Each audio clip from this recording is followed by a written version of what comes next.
warahmatullahi wabarakatuh.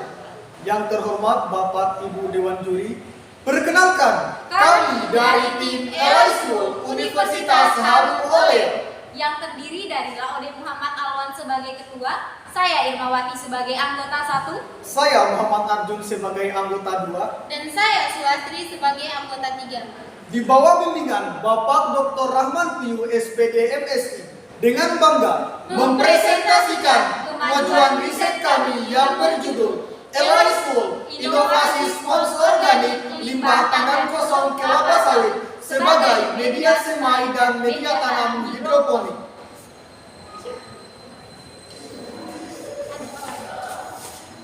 Adapun yang melatar belakangi riset kami,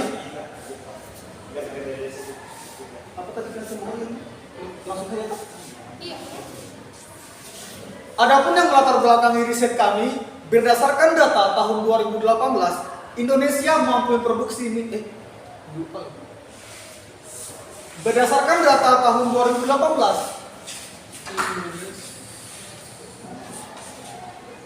Indonesia dapat memproduksi minyak kelapa sawit CPO sebesar 40,9 ton dan PKO. Enggak, maksudnya nanti menurut Jan kebaca produksi minyak kelapa sawit menurut status perusahaan pada tahun 2000 itu maksudnya tadi menurutnya dulu baru produksinya. Tetap ini dulu. Iya, itu kalau di luar bicara tuh. Tidak saya pikir ini dulu karena supaya nyambung. Iya, sama saya. Oke.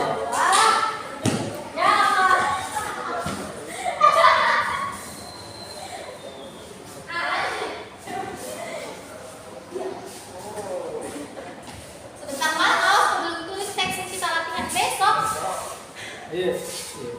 Tapi kan berdasarkan ini semua. Iya. Saya ikan ini. Adapun yang melatar belakangi riset kami, produk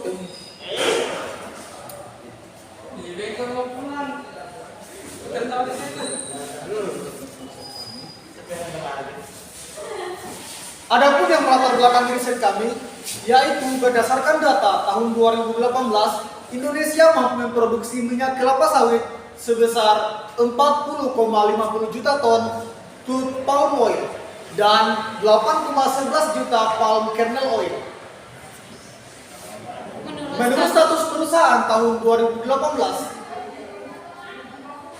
produksi minyak kelapa sawit tersebut didominasi oleh perkebunan besar swasta dengan persentase sebesar 60%, disusul oleh perkebunan rakyat sebesar 35% dan perkebunan besar negara sebesar 5%.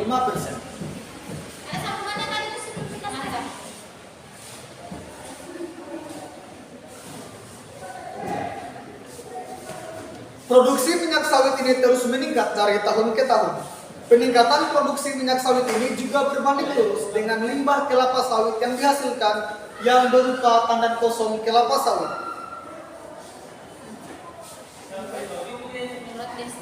Menurut Destiorni dan Indayaningsi 2017, pada tahun 2017. menurut Destiorini dan Indayaningsi pada tahun 2017, 1 ton tandan buah segar dapat menghasilkan 220 sampai 230 kg tandan kosong kelapa sawit.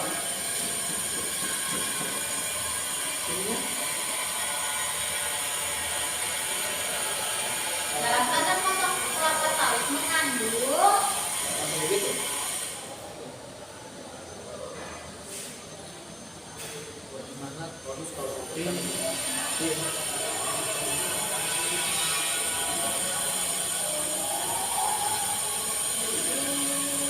kayaknya tuh ini pindah ke bawah.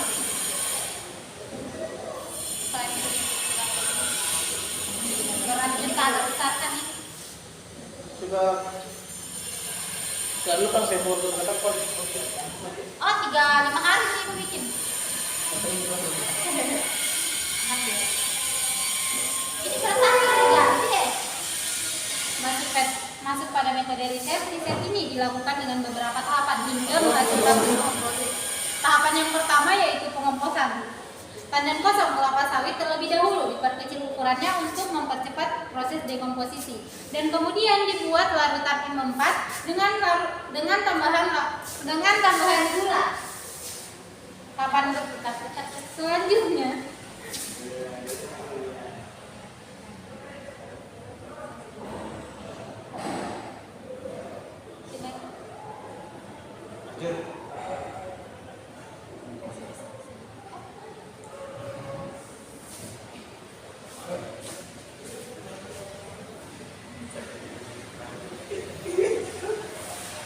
Iya, sudah begini. Yang kesudahan yang begini.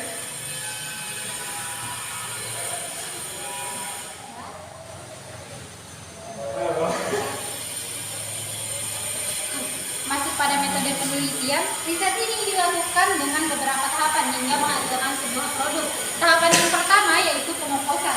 Tandan kosong kelapa sawit terlebih dahulu diperkecil ukurannya untuk mempercepat proses dekomposisi, dan kemudian dibuat larutan M4 dengan tambahan gula.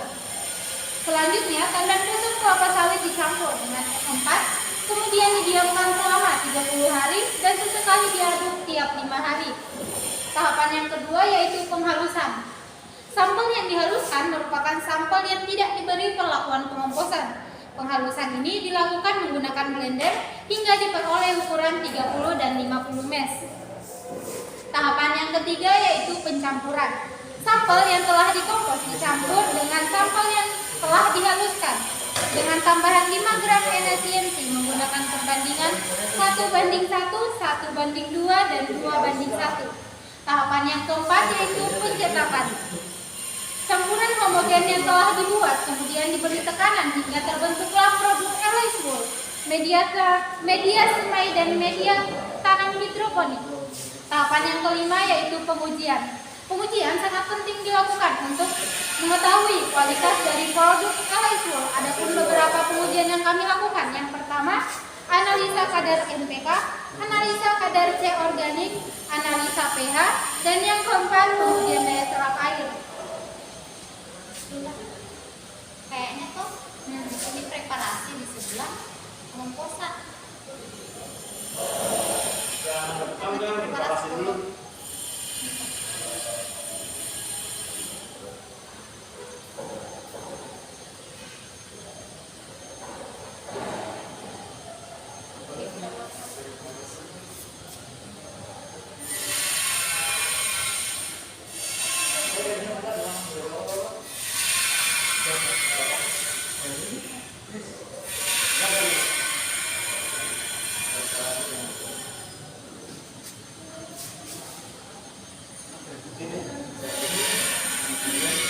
Lanjut atau itu?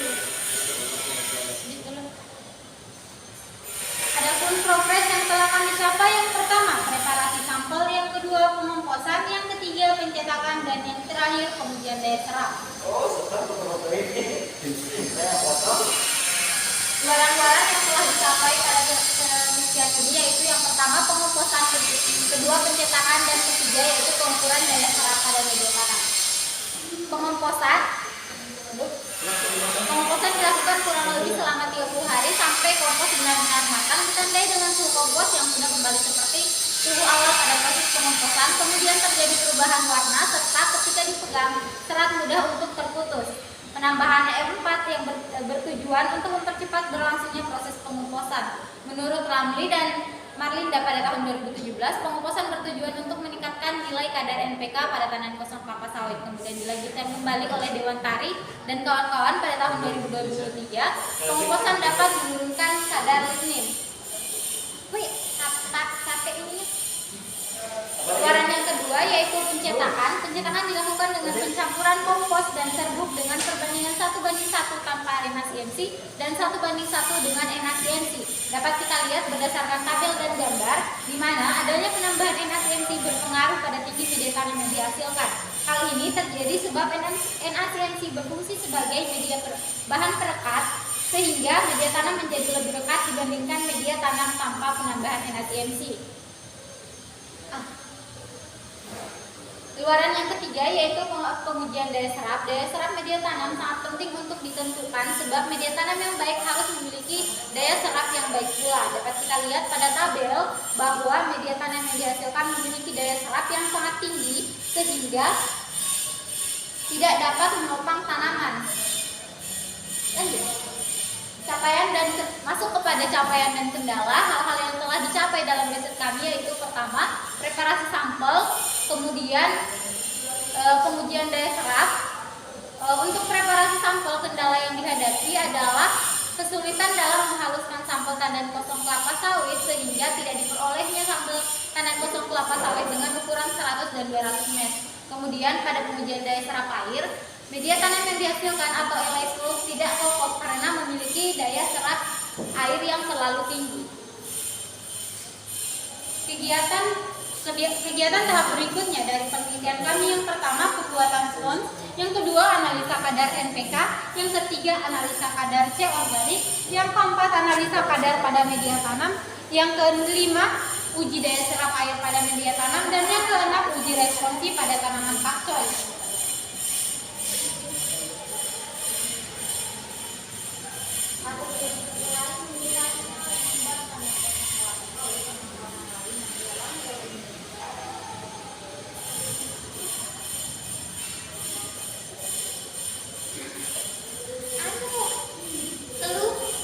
Ya kak, pengen apa gitu? Pengen minum. Masuk pada metode riset. Riset ini dilakukan dengan beberapa tahapan hingga menghasilkan sebuah produk. Masuk pada metode riset ini dilakukan dengan beberapa tahapan hingga menghasilkan sebuah produk. Tahapan yang pertama yaitu pengomposan. Tandan kosong kelapa sawit terlebih dahulu diperkecil ukurannya untuk mempercepat proses preparasi sampel. Maaf ya, masa tidak baca. Masuk pada metode riset ini dilakukan dengan beberapa tahapan hingga menghasilkan sebuah produk. Tahapan yang pertama yaitu preparasi sampel. Preparasi mencakup pemisahan biji sawit dari tandan, pengeringan, pencacahan, dan penghalusan. Yang kemudian selanjutnya tahapan yang kedua yaitu pengomposan. Tandan kosong kelapa sawit terlebih dahulu diperkecil ukurannya. Itu masuk di preparasi ya? Iya. Oh, berarti memang harus diubah teks. Karena kalau pengomposan duluan baru penghalusan kan masih